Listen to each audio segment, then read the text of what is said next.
Jagat maya digegerkan dengan beredarnya video dua oknum kepala sekolah di Pandeglang, Banten, yang kedapatan asyik berkaraoke mengenakan seragam dinas saat jam pelajaran masih berlangsung.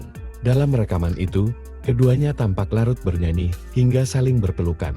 Yang mengejutkan, karaoke dilakukan menggunakan Smart TV bantuan Presiden Prabowo Subianto. Perangkat tersebut sebenarnya bagian dari program pemerintah untuk memperluas akses pembelajaran digital di sekolah-sekolah, terutama di wilayah terpencil.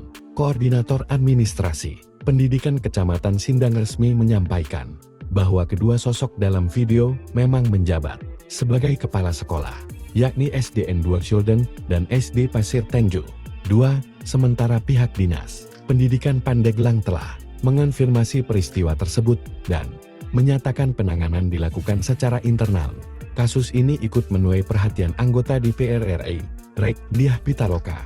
Ia mempertanyakan dugaan penyalahgunaan fasilitas bantuan negara, mengingat Smart TV yang semestinya digunakan untuk belajar, justru dipakai sebagai sarana hiburan karaoke oleh oknum pendidik.